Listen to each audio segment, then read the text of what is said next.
El primer paso que dan los pueblos para ser sabios es proporcionarse grandes bibliotecas. Bienvenidas y bienvenidos a La Proclama, un espacio para dialogar, descubrir, compartir y crear desde el conocimiento, la historia y la cultura. Somos el saber que se transforma en conversación. Desde la Biblioteca Nacional, la memoria colectiva de nuestra nación, te invitamos a escuchar a los protagonistas que nos cuentan el presente y el pasado con una mirada única. Esto es La Proclama en Radio UNIAC, con María José Cuello y Juan Pablo Rojas.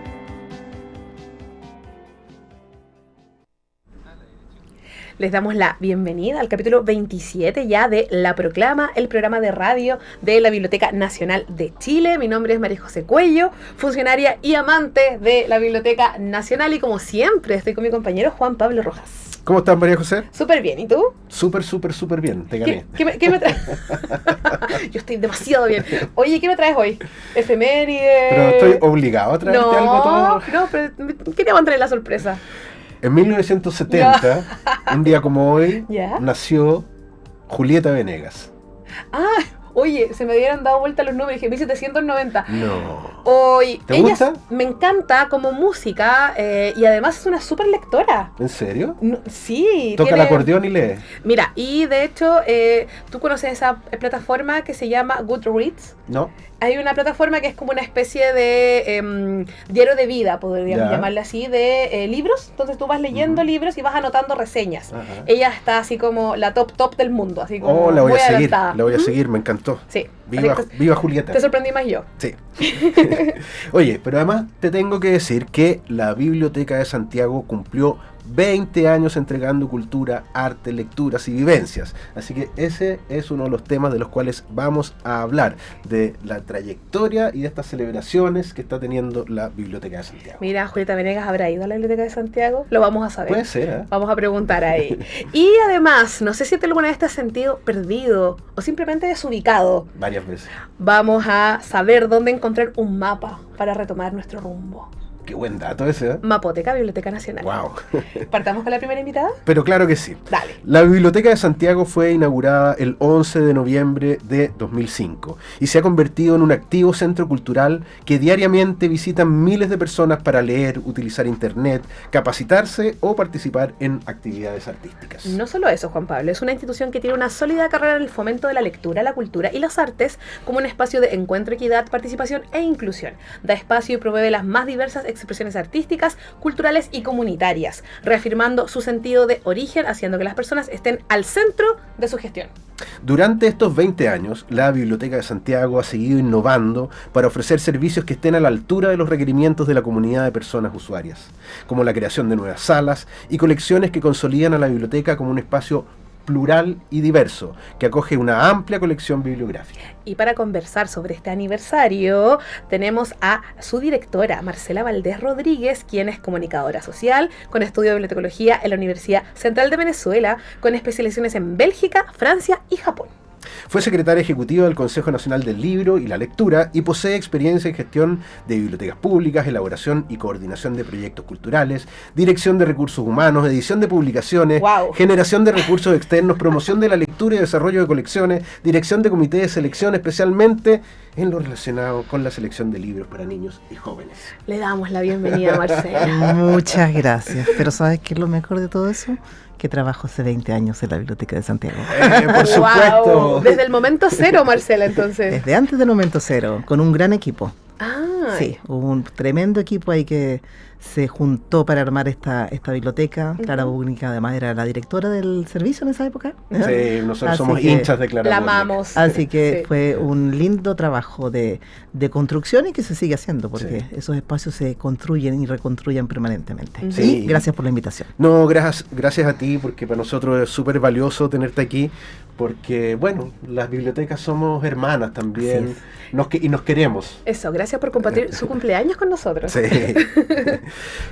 Por si alguien aún no ha visitado la Biblioteca de Santiago, cuéntanos, ¿con qué se pueden encontrar ahí? ¿Cómo son sus espacios? ¿Dónde está ubicada? ¿Qué es la Biblioteca de Santiago? La Biblioteca de Santiago es una gran biblioteca pública, tiene 22.600 metros cuadrados, sobre 22.600 metros cuadrados, ubicado en Matucana 151, ahí al frente de nuestros amigos de Matucana 100, perteneciente al Circuito Cultural Santiago Poniente, donde además hay instituciones emblemáticas también del servicio, como el Museo de Historia Natural, el Museo de la Educación, está el Museo de la Memoria, el Museo Artequín. Arte contemporáneo. Arte contemporáneo, exactamente. Así que está ahí la biblioteca. La biblioteca atiende de martes a domingo.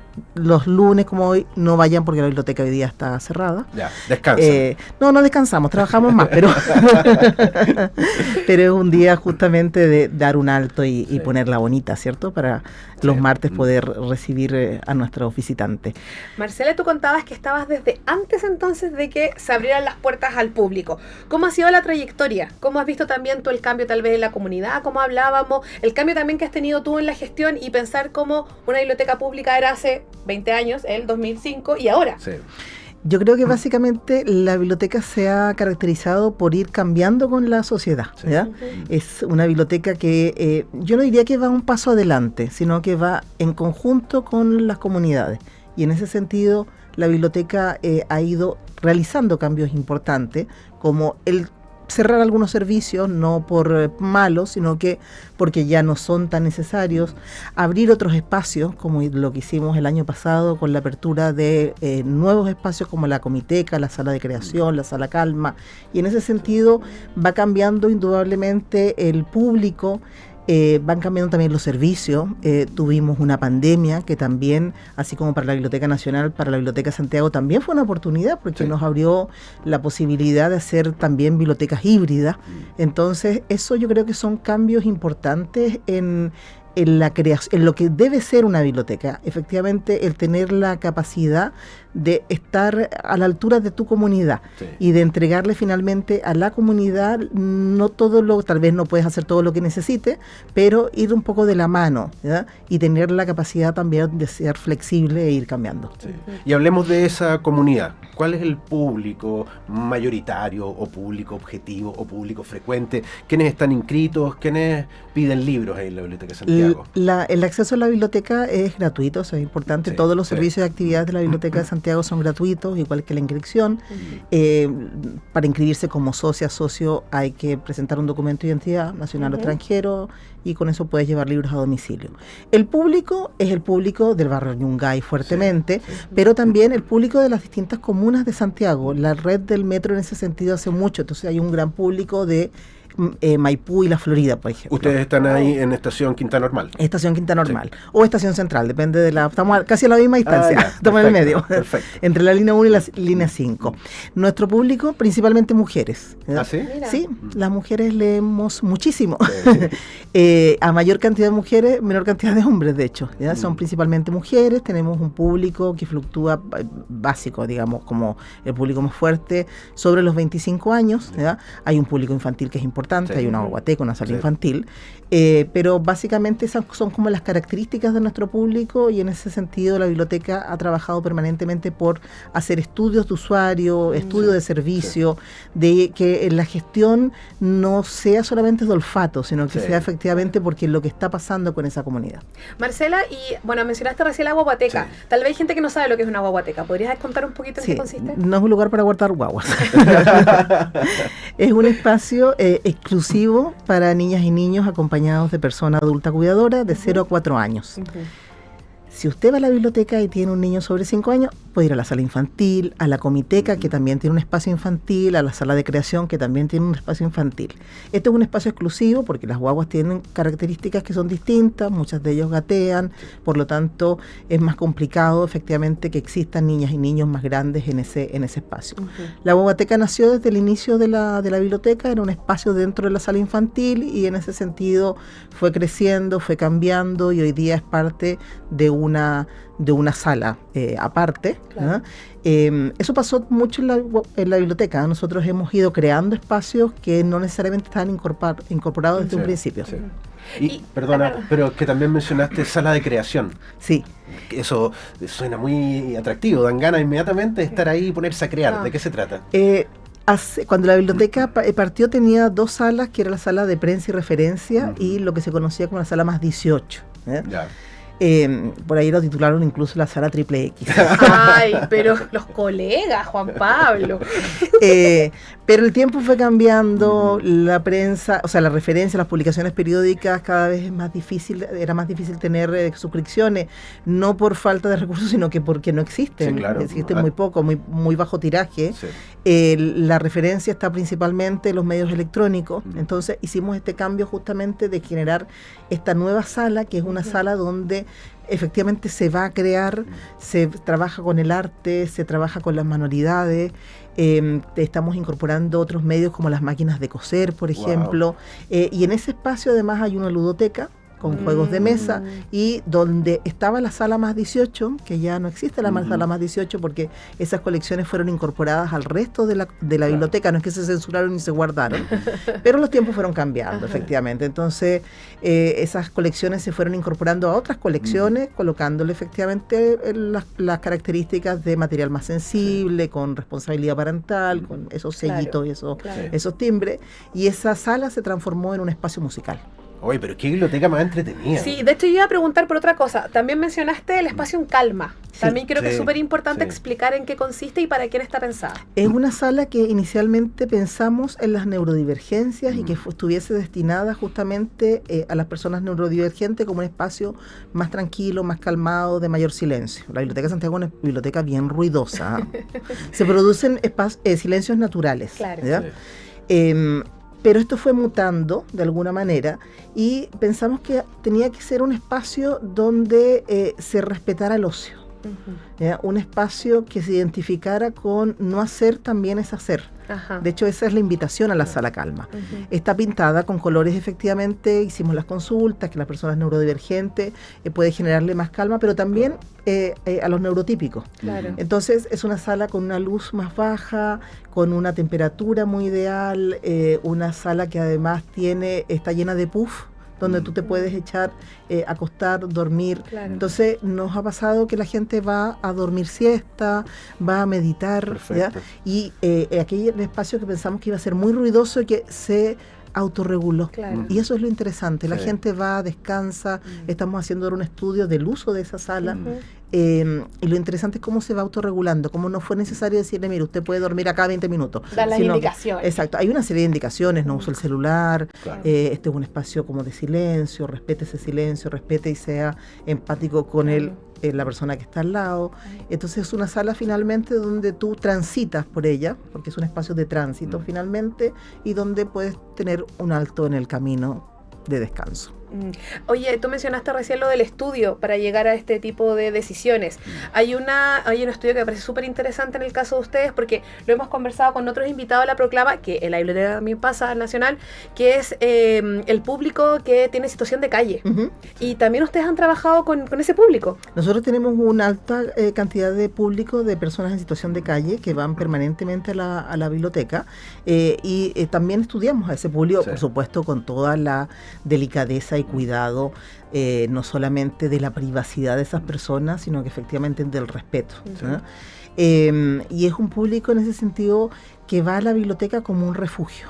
¿Ya? Es un refugio, es un espacio donde las personas pueden dormir. ¿Ya? Están calentitos en invierno, fresco en el verano, que en muchos casos son muy buenos lectores, ¿verdad?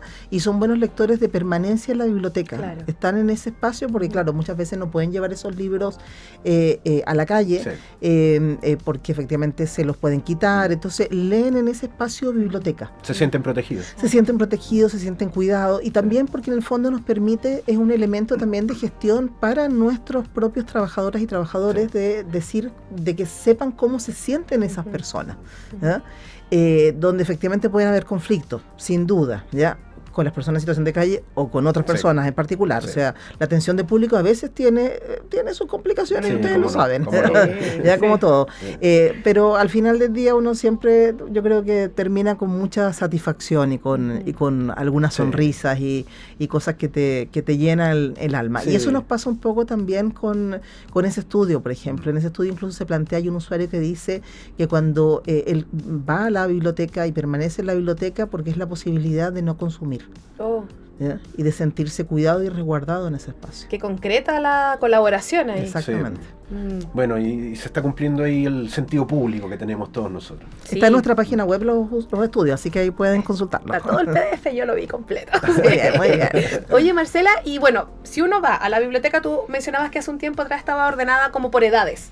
Actualmente, ¿cómo está ordenada? ¿Cuál es como un poco la estructura y las secciones? La biblioteca tiene un orden, sigue teniendo un orden etario de alguna manera, porque está la guaguateca, la sala infantil, la sala juvenil, la sala más 60, que es una sala que se incorporó también en el camino de la biblioteca, porque nuestro público más bajo eran las personas adultas, que planteaban que la biblioteca era muy ruidosa y no tenían un espacio ¿ya? Para ellas y ellos. No era como ellos pensaban que era una biblioteca. Exactamente, entonces hay una sala más 60, entonces en ese sentido hay un espacio, hay una división etaria, pero también hay una división temática, en el sentido que ahí está la sala de literatura, la sala de novedades, donde llegan todas las novedades mensuales, colecciones generales, la comiteca ahora, la sala de creación. Entonces está ese juego de lo etario, pero también lo temático, ¿ya? Con todos los espacios abiertos, salvo la guaguateca, que tiene una condición particular, digamos, y que no es propio de la biblioteca en particular, es propio de muchos servicios que tiene una división por edad,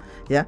No, hemos tenido algunos reclamos, algunas personas dicen esto es discriminación. No, al contrario, es una discriminación positiva, ¿ya? Porque no es que no puede usted acceder a la biblioteca, puede acceder a la biblioteca y para eso tiene también otros espacios. Y en muchos servicios y actividades de la sociedad sucede que muchas veces no puedes ingresar a ciertos lugares por edad, bien sea por tamaño, por ciertas condiciones en particular. Sí, pero da la impresión que es un lugar donde cada cual va a encontrar su espacio. Exactamente, su espacio, algo que responda a sus intereses. Su lectura, su libro, el interés finalmente, porque también en la biblioteca hay otras actividades, teatro, charla, talleres, o sea, es un espacio para estar.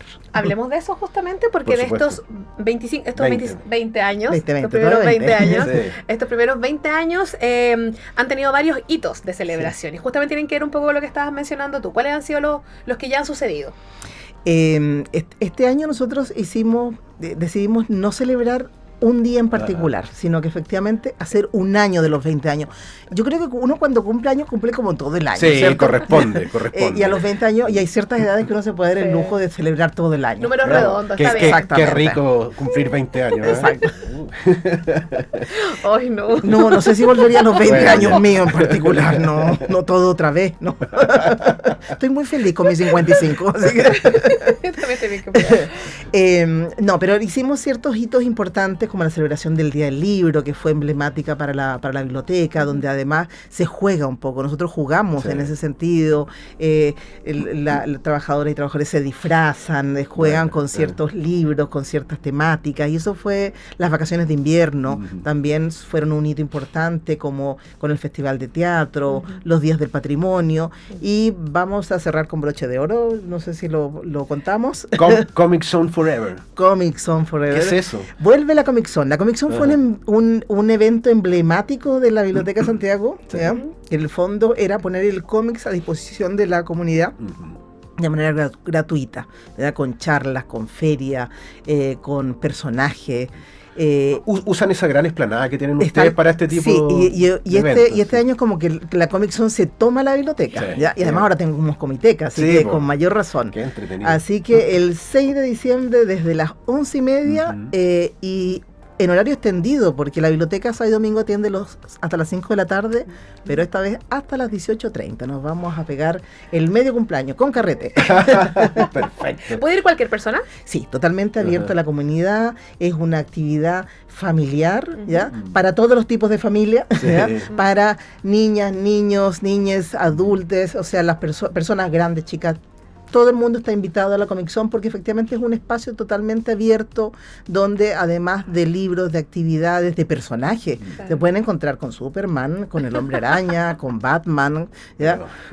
Montones de personajes, ¿sí? Y en eso es un espacio para jugar, hay que ir a jugar. Te emocionaste. ¿Ya? Sí, es que ya me veo sacándome fotos con todos esos grandes personajes. Pero, ¿sabes qué? Me gustaría, Marcela, que quedara súper clarito, ¿uno puede llegar e ir o tiene que inscribirse antes para las actividades? Es totalmente abierto. En este caso la Comic Comic Zone es un espacio abierto, va a haber una feria, hay charlas, por supuesto, pueden haber actividades que tengan un cupo más restringido al momento, por orden de llegada, por capacidades de las salas donde se realicen, pero va a ir rotando.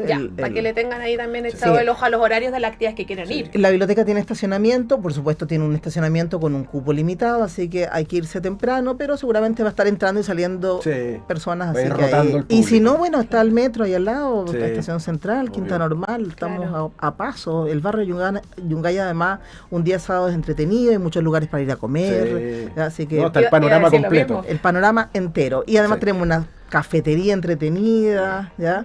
Vamos a tener algunas sorpresitas. ¿Viste? Oye, pero más allá de este año de celebraciones, la biblioteca tiene una programación cultural permanente, ¿cierto? Sí, de manera permanente. El Festival de Teatro, por ejemplo, de invierno y de verano, es algo que nosotros realizamos permanentemente desde los últimos 15 años. De hecho, ya estamos programando para este verano, entre enero y febrero, el Festival de Teatro. Son los talleres también, los talleres de verano, los talleres trimestrales. Y la biblioteca además también postula hoy día un espacio donde las personas pueden ir a encontrarse entre ellas, pero además encontrarse con manifestaciones artísticas, con exposiciones. Estamos ahora con maravillosas exposiciones que hemos tenido además durante todo el año, muy buenas exposiciones. Entonces, ahí en cada una de las salas, en cada uno de los espacios, y se inaugura esta semana, por ejemplo, un bordado que se hizo por Gabriela Mistral en la sala de literatura. Estamos en novedades con una exposición de Sebastián González, así que ahí está entretenido el panorama. No. Y siempre eso va cambiando, o sea, durante todo el año, así que ahí hay que seguir las redes sociales de la biblioteca. Estamos además con una campaña, queremos llegar a los 100K durante este año en Instagram, así que síganos en Instagram, una buena meta. Y además es una buena forma también de enterarse de lo que sucede en la biblioteca. Por supuesto. Oye, no quería perder la oportunidad de hacer el link de Sebastián González, lo había mencionado ya los amigos de la Fundación Nicomedes Guzmán, porque ha participado en las ilustraciones también de libros de ellos. Y te quiero contar otra cosa, Juan Pablo. Cuéntame. A ti que te gusta escribir cartas de amor. Me encanta. Cuéntanos, Marcela, por favor, de este concurso que ustedes organizan. Ese también es un emblemático de la Biblioteca Santiago, el concurso Cartas de Amor. En esta nueva versión, el concurso Cartas de Amor siempre tiene como una temática, ¿ya? En el fondo son cartas de amor, de desamor, de todos los tipos de amor, no solamente el amor romántico, el amor a las mascotas, en fin, al medio ambiente. Y hoy día postulamos el amor, no el desamor, el amor a la biblioteca. Entonces invitamos finalmente a los participantes. Para el otro está la UIRS. Claro, para el otro está exactamente, la oficina de reclamo, ahí te puede estar el desamor. Invitamos justamente, ahora uno se puede enamorar y desenamorar y volver a enamorar. Entonces suele también suceder. nos pueden contar eso. Dicen que del odio al amor hay un paso. Sí. Un milímetro. Bueno, este concurso que partió hace poquito en la primavera y que cierra ahora en diciembre, justamente es una invitación a participar con esas cartas de amor. Es un concurso que tiene maravillosos premios, además de muy buenas colecciones. Y la posibilidad además después ser publicado en facsímiles y ediciones que estamos sacando en la Biblioteca de Santiago. Así que hay tremendas cartas en estos muchos años ya del concurso. Qué bonito. Oye, Marcela, bueno, ya hablamos de estos primeros 20 años. ¿Qué pasa para los siguientes 20 años? ¿Cuáles son las proyecciones de la biblioteca? Mira, yo la otra vez decía, alguien se acordaba que yo había dicho en algún momento, no sé en qué aniversario, que mi sueño para la biblioteca era algún día subirme a la Alameda a un taxi y decirle que era la Biblioteca Santiago y me llevara sin preguntarme nada más. Bueno, sigue siendo mi sueño, a veces me ha pasado. Me ha sucedido. Me dicen, voy a Matucana, en comunidad, la Biblioteca Santiago. Perfecto. Excelente. La idea en el fondo es nosotros efectivamente seguir proyectándonos, seguir creciendo, manteniendo estas actividades, esta biblioteca híbrida, ¿cierto? De lo que a veces se torna un poco complejo, no solamente de lo presencial, sino que también de lo virtual. Seguir efectivamente con estas programaciones culturales donde las personas puedan encontrarse con exposiciones, con distintas manifestaciones. Estamos con una mirada muy particular sobre las artes mediales. De hecho, una de nuestras nuevas salas es la sala de artes mediales. Queremos generar espacios para la danza también. Entonces es una biblioteca que se proyecta, que nació para 200 años, Sí. así como la Sí. Biblioteca Nacional o más, Sí. ¿ya? Y que en el fondo se sigue proyectando y que creo que tiene como gran desafío efectivamente ser ese espacio para la comunidad, ese refugio, ese lugar para encontrarse, ser un espacio de encuentro, y eso creo que es un tremendo desafío en sociedades que muchas veces se tornan mucho más individualistas, donde nos olvidamos justamente del bien común, de la empatía y de lo comunitario. Sí. Bueno, y es una invitación también a pensar la biblioteca de otro punto también, porque como tú decías, hay gente que piensa que es un lugar donde sucede solo una cosa, y la verdad es que la Biblioteca Santiago nos ha enseñado a todos también, porque estamos todos ahí siempre pendientes de lo que están haciendo. Es un universo de estímulos la biblioteca de Santiago. Tal cual. Exactamente. Y un espacio también de calma, de salas de Sí. estudio. Entendemos Sí. que justamente Sí. tiene que haber esa mezcla justamente de ser un espacio respetuoso.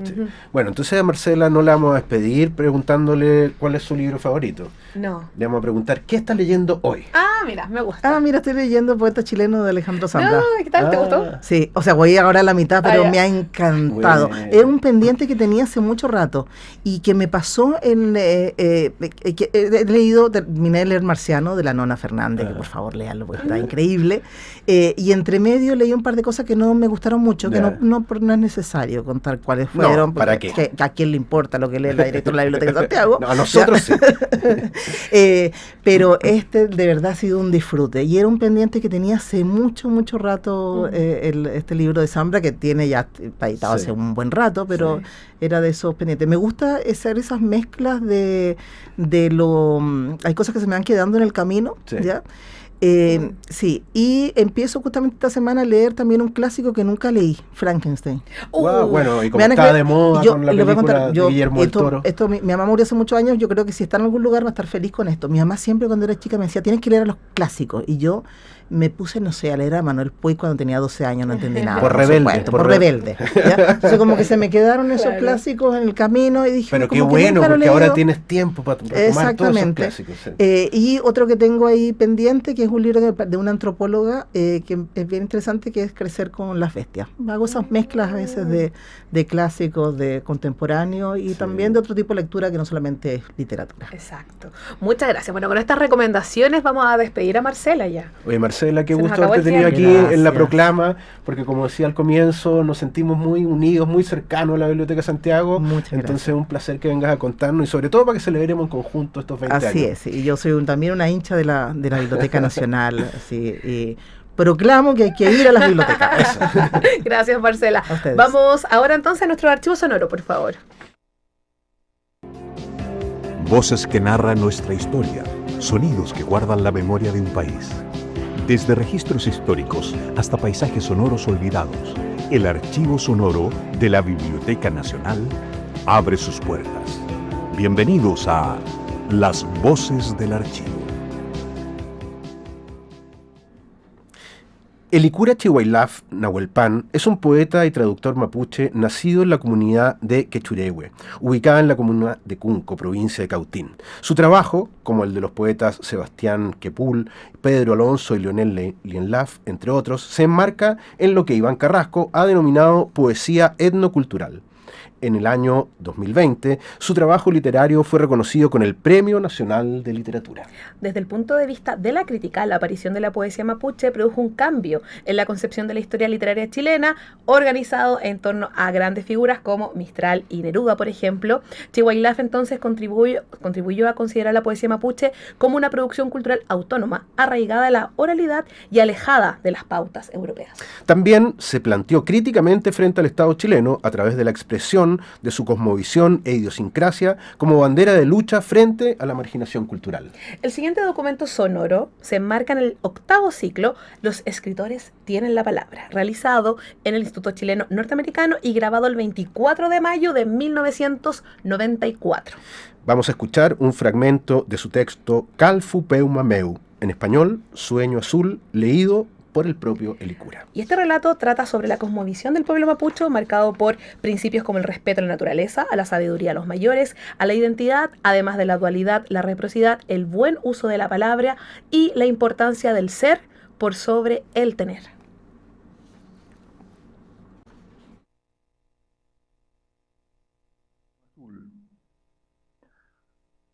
Helicura significa piedra transparente. Chihuahilaf quiere decir neblina extendida sobre un lago. Nahuelpan, tigre, puma. Soy oriundo de Quechurehue, que es una reducción mapuche que está a 75 kilómetros en dirección oriente de la ciudad de Temuco. La casa azul en que nací y crecí está situada en una colina, rodeada de guayes, un sauce, nogales, castaños, un aroma primaveral en otoño, un sol con dulzor a miel de ulmos, chilcos rodeados a su vez de picaflores, que no sabíamos si eran realidad o visión, tan efímeros. En invierno sentíamos caer los robles partidos por los rayos. En los atardeceres salíamos, bajo la lluvia o los arreboles, a buscar las ovejas. A veces teníamos que llorar la muerte de alguna de ellas, navegando sobre las aguas. Por las noches oíamos los cantos, cuentos y adivinanzas a orillas del fogón, respirando el aroma del pan horneado por mi abuela, mi madre o la tía María, mientras mi padre y mi abuelo, lonco de la comunidad, observaban con atención y respeto. Hablo de la memoria de mi niñez y no de una sociedad idílica. Allí me parece aprendí lo que era la poesía, las grandezas de la vida cotidiana, pero sobre todo sus detalles, el destello del fuego, de los ojos, de las manos. Sentado en las rodillas de mi abuela, oí las primeras historias de árboles y piedras que dialogaban entre sí, con los animales y con la gente. Nada más, me decía, hay que aprender a interpretar sus signos y a percibir sus sonidos que suelen esconderse en el viento. Tal como mi madre ahora, ella era silenciosa y tenía una paciencia a toda prueba. Solía verla caminar de un lugar a otro, haciendo girar el huso, retorciendo la blancura de la lana. Hilos que en el telar de las noches se iban convirtiendo en hermosos tejidos. Más de una vez, como mis hermanos y hermanas, intenté aprender ese arte, sin éxito, pero guardé en mi memoria el contenido de los dibujos que hablaban de la creación y resurgimiento del mundo mapuche, de fuerzas protectoras, de volcanes, de flores y aves.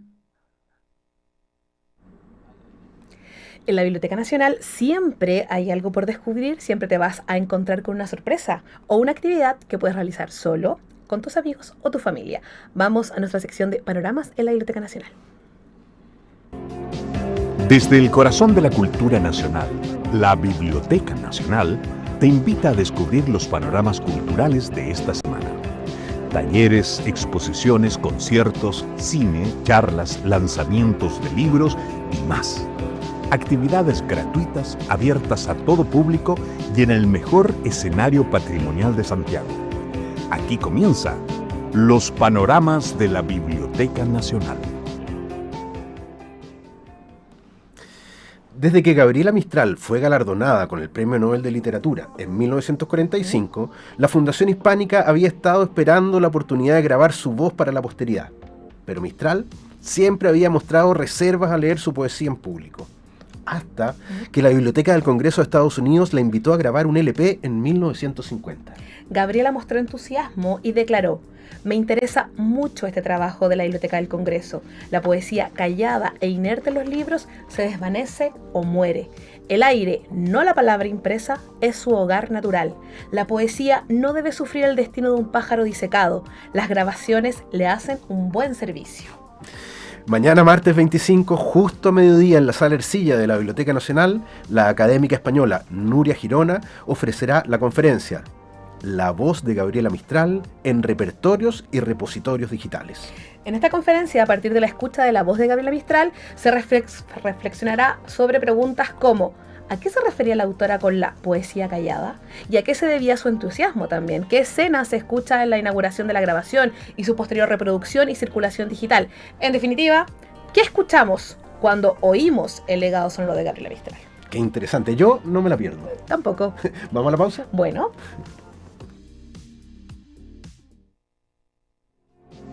Te invito a hacer una pausa, pero no te vayas, que al regresar seguimos con más aquí, en La Proclama. No te lo pierdas. Hola, soy Sebastián Lelio, director de cine. Quisiera enviar un saludo a la naciente Radio UNIAC estoy seguro que van a hacer un aporte a la conversación, a la cultura, al pensamiento. Espero que vivan muchos años. Felicidades. Hola, mi nombre es Nicole Castro, soy psicóloga y también secretaria académica de la Escuela de Psicología. Me gusta ser parte de UNIAC por el trabajo en equipo, el apoyo mutuo y también porque todos somos invitados a crear y también a poner lo máximo de nosotros en cada aspecto. En cada palabra hay una historia, en cada lengua una manera de ver el mundo. En Puente de Palabras abrimos un espacio para el diálogo, la reflexión y el cruce cultural. Te invitamos a descubrir otras voces y otras formas de entendernos. Escúchanos en Radio UNIAC. Puente de Palabras, donde el lenguaje conecta.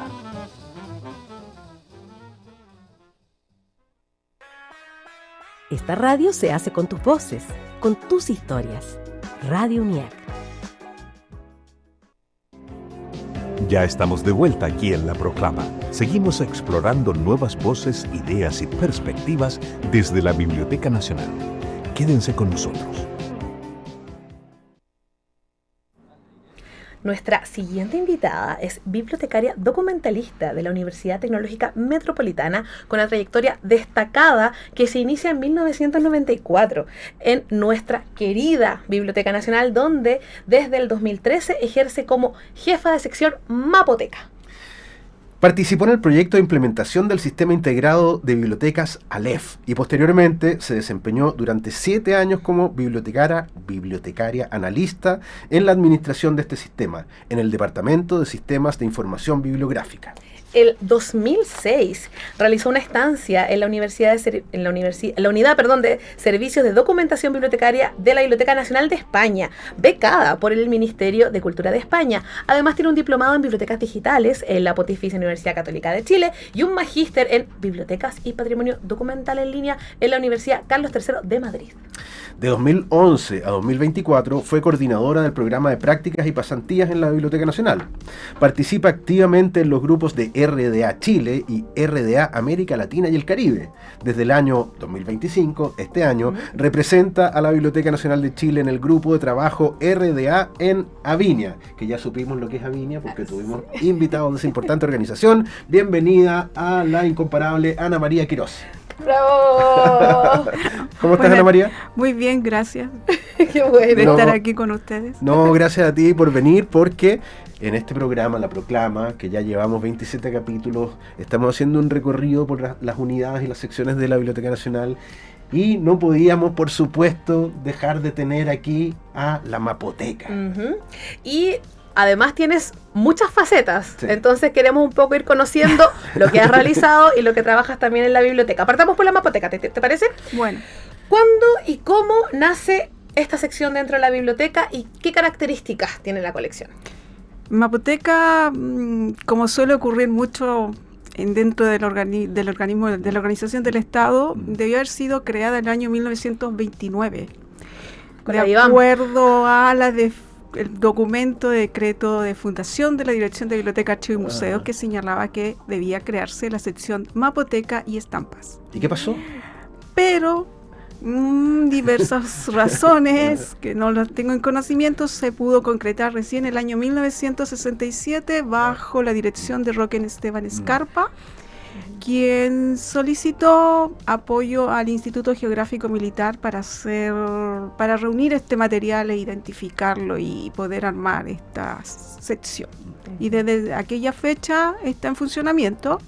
También estuvo durante un periodo de la década del 80 bajo la administración de la sección de referencia, pero ya como en el 2000, la década del 2000 se independizó y tiene jefatura propia. O sea, ha tenido varias jefaturas, se reunió con referencia, pero después vuelve a estar en independencia. Pero Ana María, desde mucho antes de su creación propiamente tal, la de la Mapoteca, en la Biblioteca Nacional ya había mapas. Sí, siempre se han recibido los mapas, e incluso si revisamos la bibliografía del señor Briceño, un personaje muy importante dentro de la gestión de colecciones de la Biblioteca Nacional. Tiene registrado los primeros cartografías que se incorporaron a la Biblioteca Nacional desde 1813 hasta esa biblioteca, como el principio del 19, mediados del 20, no, del 19, del siglo XIX. O sea, con la creación de la biblioteca prácticamente. Siempre ha recibido, claro. Sí.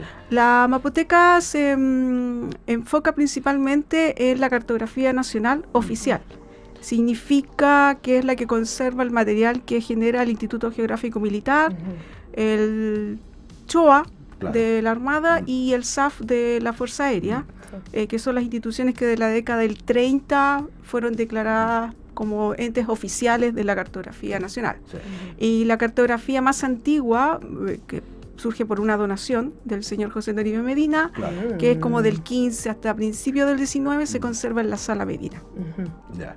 Oye, y nosotros siempre decimos que hay que romper este prejuicio de que en la biblioteca hay solo libros. Hay mucho más que libros, porque ya sabemos que hay música, hay literatura oral, hay estampas, fotografía. ¿Cómo se llamaban antes? Como decía Ana María. Sí, sí. Y hay mapas. ¿Quiénes principalmente van a consultar los mapas?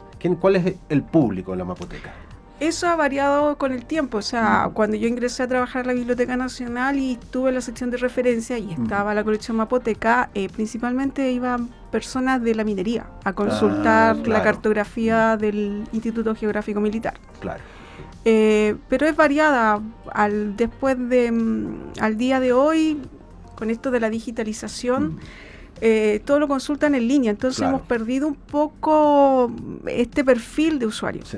El que se acerca ahora es como el que está buscando dibujos técnicos de edificios del país, porque de repente hay una confusión entre lo que alberga la Biblioteca Nacional y el Archivo Nacional. Claro. Entonces se acerca mucha gente de arquitectura y a estudiar algunos mapas puntuales de Santiago para ver con respecto al crecimiento de la ciudad, ese tipo de proyecciones. Entonces no está muy bien definido, y además que una gran parte de su colección, del total podríamos hablar como un 70%, está digitalizada. Wow, es harto. Entonces, desde la época de pandemia, como hubo un cambio del usuario para comunicarse con la biblioteca, los espacios digitales adquirieron protagonismo, y eso se ha mantenido en el tiempo. O sea, entonces nos ven principalmente por esa área, y ese control no lo tenemos como para saber quiénes son los que nos consultan. Claro. En general no ves cara a cara a tu usuario. Ya no. Pero por ejemplo hoy día venía una investigadora de Mendoza, quería revisar la colección, entonces estuvo revisando el catálogo para comprenderlo, cómo había que consultar, y cuando era presencial o en digital, como solicitar las imágenes en digitales si quiere una reproducción. Se puede hacer eso también, solicitar una imagen digital. De las obras que están en dominio público. Claro. Cuando tienen derecho vigente, solamente se pueden visualizar a través de nuestros catálogos. Y perdona, ¿y esos mapas del CHOA, del Instituto Geográfico Militar y de la Fuerza Aérea están en dominio público o esos no? Una parte, de acuerdo a la Ley de Propiedad Intelectual, la 17.336, está protegido por el solo hecho de la creación desde el año 1970 en adelante. Si en el 2040 recién se estarían liberando los de del año 70. Si es que no cambia la ley. Sí, si es que no cambia la ley. Entonces hay que ver caso a caso a ver si... pero todo el 69 hacia atrás está en dominio público. Ana María, justamente para tener bien clarito quiénes pueden ir y cómo poder llegar, vamos a decir dónde está ubicada la mapoteca. ¿Te parece? Ubicándonos en la Biblioteca Nacional con María José Cuello. Uno entra por Alameda 651, ¿cierto? Sube la escalinata y continúa inmediatamente por el pasillo hacia la mano izquierda, ¿cierto? En la segunda sala. Claro, porque primero está información y catálogo, y vecino está la mapoteca. Tal cual. ¿Y cuáles son los horarios de atención? ¿O hay que mandar algún correo? O cuéntanos un poquito como si alguien tiene ganas de ir a consultar mapas físicos. El horario de atención de la mapoteca es similar al que tiene la Biblioteca Nacional en general, de lunes a jueves de 9:15 a 17:30. y los días viernes de 9:15 a 16:30. Perfecto. La diferencia que tiene, y esto va un poco por el tema del personal Claro. que trabaja en ella, entre las 1:30 a 13:30 está cerrada por el tema de colación. Sí. Claro. Pero es lo único. Y si no me encuentran, se comunican conmigo por correo electrónico y vamos estableciendo, dando las respuestas pertinentes u orientación con respecto a sus consultas. Súper clarito. Tú contabas también hace un ratito que hay harto porcentaje de la colección que está digitalizada, pero hay una cuestión, una sección preciosa que tienen ustedes que se llama Mapas Patrimoniales. Cuéntanos sobre eso, que es un proyecto demasiado bonito. Sí. Mapas Patrimoniales surge de una idea que planteó Ana Tironi, ex directora de la Biblioteca Nacional, hace 2014, en donde Colombia estaba georreferenciando mapas. Entonces yo me acerqué a la unidad de territorio y patrimonio del Centro Nacional de Conservación y Restauración, quienes hacen georreferenciación patrimonial. Entonces, instituciones, ambas somos de la misma institución, Claro. entonces es uno de los proyectos colaborativos casi únicos del servicio, porque somos 2 instituciones que estamos trabajando, y el año 2016 se publica este espacio de georreferenciación. ¿En de Biblioteca mapa. Nacional Digital? Se inserta dentro del Ujú, espacio ujú. Biblioteca Nacional Digital, pero también es independiente. Ya. Entonces empezamos solamente con georreferenciación de cartografía en dominio público o histórica, como el primer paso. Este espacio es como la segunda instancia después del proceso de digitalización masiva que tuvo la colección. Sí. Y tú ver un PDF ya está bien, lo ves, pero no atrae, ya es una etapa superada. Sí. Eso ya es habitual. Sí. Entonces pasamos a esta etapa de la georreferenciación, que también con los años ya vamos a cumplir 10 años en abril del próximo año, y ha tenido una evolución este espacio.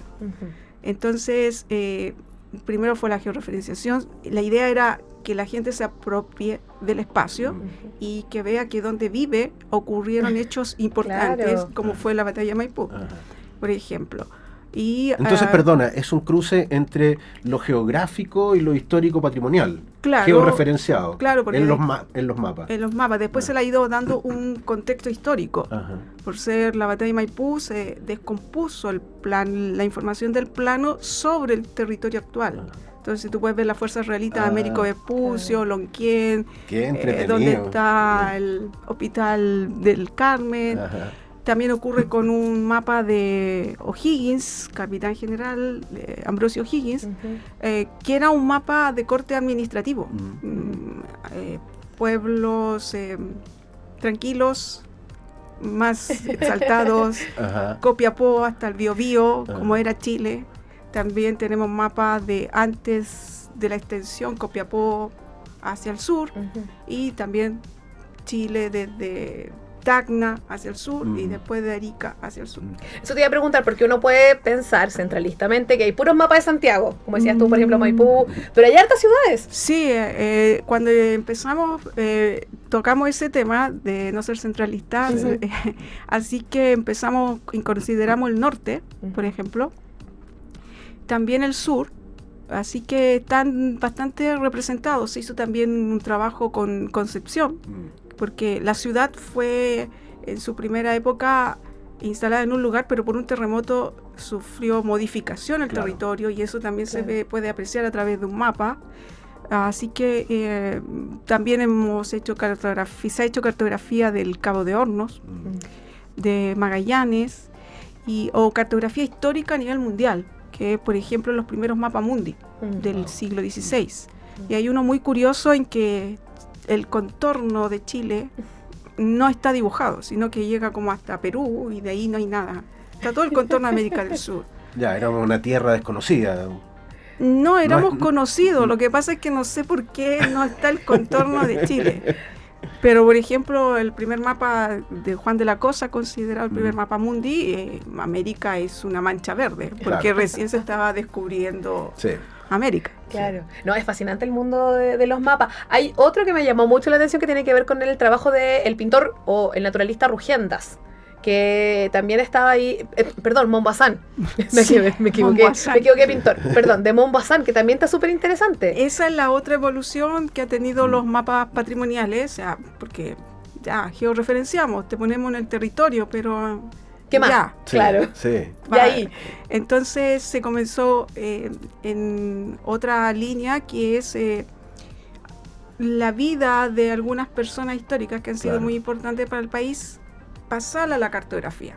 Ujú. Entonces, claro, Montbazán comienza desde Francia, que llega a Chile y termina con sus obras donde están distribuidas en el país. Y eso es algo similar que se está haciendo y que va a ser próximamente publicado, que se hizo con la correspondencia de Gabriela Mistral. Wow. Que entonces la gente va a poder pinchar el puntito y ver las cartas Claro. que recibió en ese lugar cuando ella estaba Claro. recibiendo, en particular, con motivo de los 80 años del Premio Nobel. Oye, pero qué fascinante Sí. este cruce que están haciendo, Sí, muy efectivamente, para acercar al público en general al mundo de la cartografía, haciendo Ujú. estos cruces con otras disciplinas. Sí. Y bueno, y mucho de esto se puede ver ahí en Biblioteca Nacional Digital. Claro, y otra cosa que hay que destacar en los mapas patrimoniales que ha sido muy interesante ya es mostrar a través del mapa de Chile nuestra cartografía. O sea, te posicionas en la quinta región y puedes ver un puntito y se te va a abrir el plano asociado a esa ciudad o a esa localidad. Se incorporó últimamente lo de la cartografía a escala 1/50.000.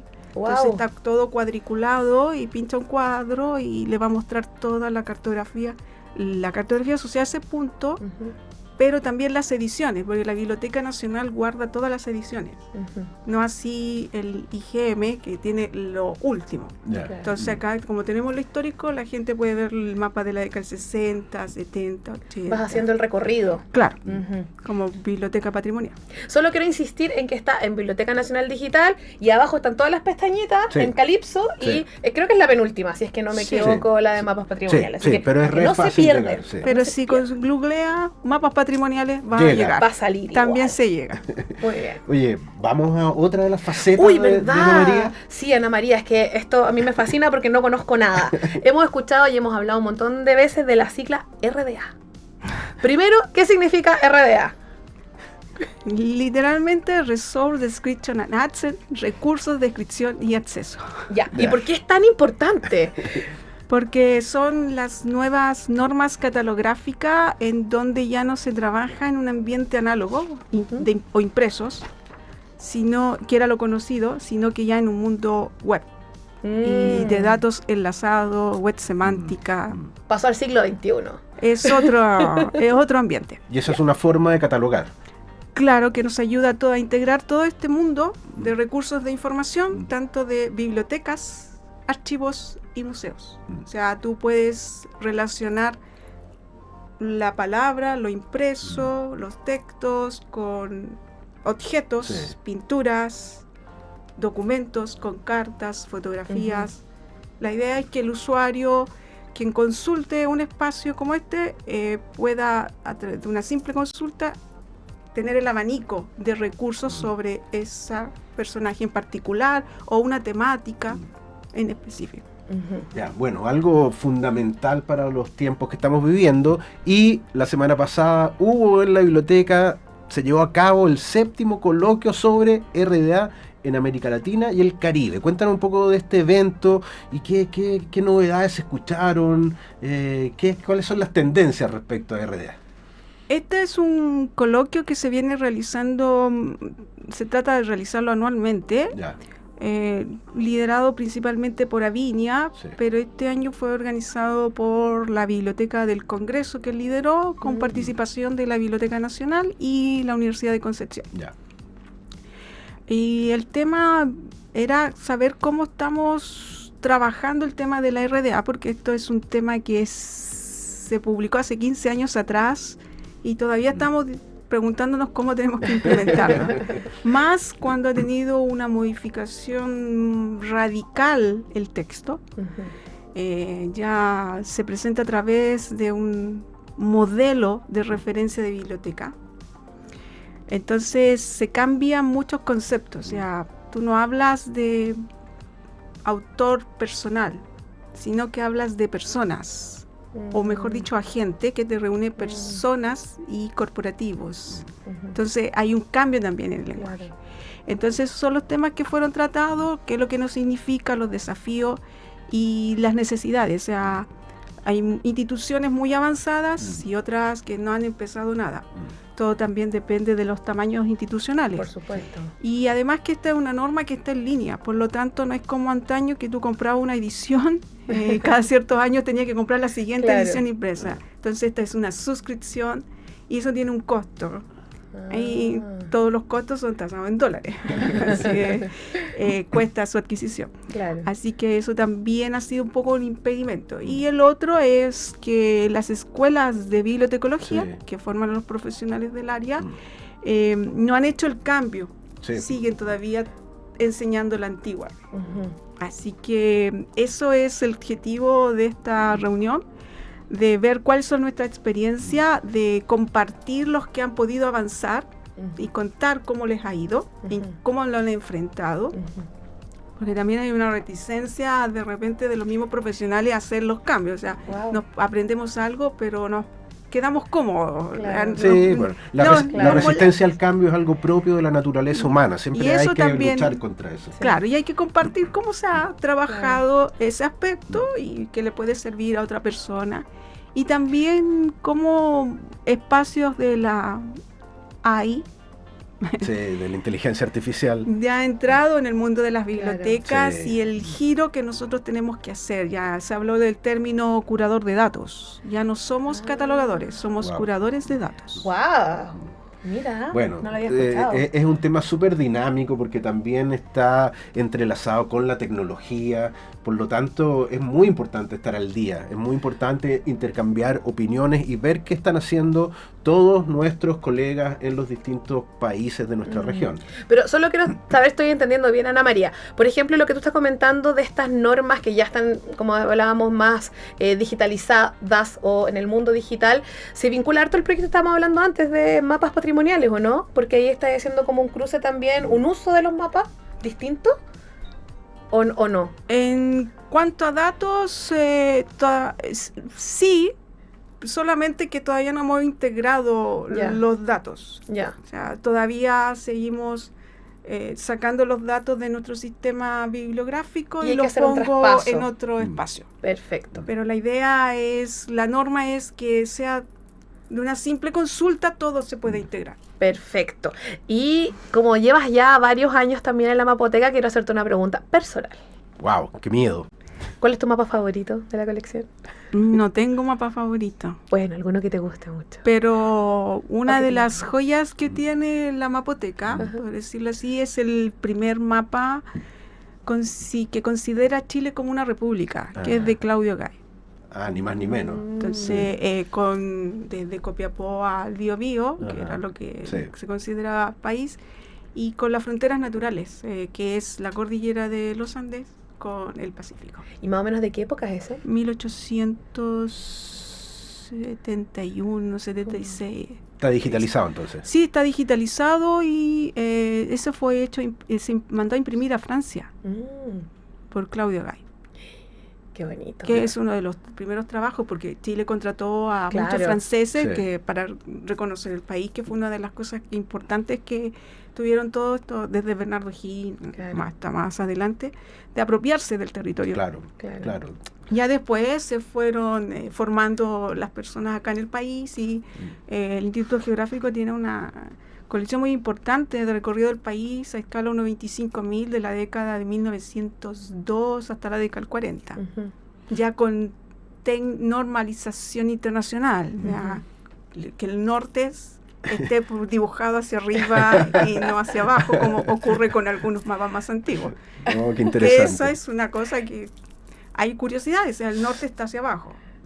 Cuando tú ves el mapa, mapa te muestra el norte hacia abajo y el sur hacia arriba. Todavía no está esa convención universal de que el norte es hacia arriba. Y eso después ya. Sí. Por eso es importante coloquios como el que ocurrió la semana pasada, para que se pongan todos de acuerdo, más o menos. Oye, qué entretenido conversar Me con la encanta, Ana María. me encanta. Pero bueno, el tiempo pasa volando, sí, así que Anita María, te agradecemos Muchas enormemente por haber compartido estos temas con nuestro público de La Proclama y quedas invitada para una próxima ocasión. Muchas gracias, Anita Muchas María. gracias, te Gracias a pasaste. ustedes. Vamos entonces a la cortina de nuestro archivo de la palabra. Vamos. Palabras que resisten al olvido, voces que cruzan el tiempo y nos siguen hablando. Poetas, pensadores, artistas y políticos se reúnen en el archivo de la palabra de la Biblioteca Nacional, invitándonos a escuchar y recordar.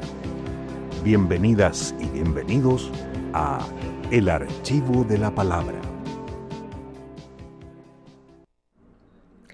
Astrid Fugeli Gesang nació en Punta Arenas en 1949 y es reconocida como una de las voces poéticas más importantes de los últimos 50 años en nuestro país. Inició su trayectoria en 1964, cuando con 15 años y siendo estudiante del Liceo de Niñas de Punta Arenas, obtuvo el primer lugar en el concurso nacional organizado por la Universidad de Chile, denominado Rostro de Chile. En 2020 fue postulada como candidata para el Premio Nacional de Literatura de ese año por la Universidad de Magallanes. En ese contexto, el académico Cristian Formoso dijo sobre su obra que su poesía está profundamente comprometida en el mejor sentido que puede tener esa palabra, comprometida estética y profundamente en la construcción de una belleza reveladora, muchas veces dolorosa, pero siempre luminosa, de las experiencias más determinantes de la condición humana, y también comprometida con su territorio, con su historia, con su mirada de su tiempo y de sus lugares. Ha tenido varias publicaciones, pero vamos a destacar la cuarta de ellas, que se realizó a mediados de 1984, cuando la prestigiosa editorial Nacimiento, prologada por Ernesto Livasich Gazzano, imprimió su libro Las Jornadas del Silencio. En él relata vivencias de su infancia, pero también hay denuncia, reflexión y esperanza, y recomiendo con mucha vehemencia revisar las referencias críticas que hay en la sección del mismo nombre en Biblioteca Nacional Digital. De ahí se desprende su poema Cultivo la Tierra, el cual fue leído por ella en enero de 1985 en la Biblioteca Nacional para el Archivo de la Palabra. Así, los dejamos con este maravilloso audio y nos despedimos hasta el próximo lunes. Que tengan buena semana, adiós. Chao. Soy Astrid Fugli. Los poemas leídos son de mi obra Las Jornadas del Silencio y dejo esta grabación para el Archivo de la Palabra de la Biblioteca Nacional. Cultivo la tierra, me empujo de un lado al otro de la sangre. Por la sangre me corren las larguras del tiempo. Trastejo colgado entre el primer silencio de la vida y el último dolor que me inverna. Aquí participas, con tus manos potenciales, con tu olor de sueños al refugio, con tu pueblo, con tu greda. Mi dolor es azul y prolongado. Se inició en la mácula de los vendedores y compradores de prosapia y se fue orillando y desgajando con la casa del sustento diario. Porque la vida que vivimos no es menos profunda y dolorosa que la noche. La vida, mi vida, nuestra vida, curiosa manera de olearnos, vaciar nuestros gromos, ahuecarnos de costado a costado, dejarnos sin ventanas, sin puertas, sin adobe, sin tierra, sin muerte propia.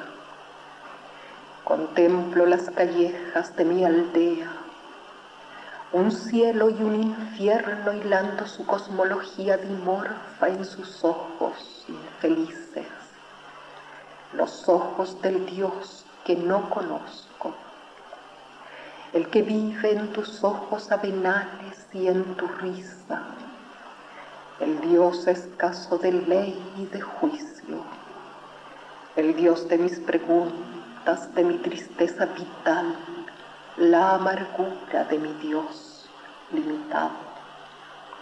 Me oriento y desoriento de un costado al otro del torrente. Mis brazos escalan, sin embargo, la propiedad de tus escarpos. Vivimos y morimos la necesidad de sostenernos. Tú lo sabes, yo lo sé, ellos lo saben. El primer paso que dan los pueblos para ser sabios es proporcionarse grandes bibliotecas. Esto fue La Proclama. Gracias por ser parte de esta conversación desde la Biblioteca Nacional, un espacio donde la historia y el pensamiento se encuentran para dar voz al presente. Te invitamos a seguir explorando, reflexionando y construyendo. Nos escuchamos pronto aquí en Radio UNIAC.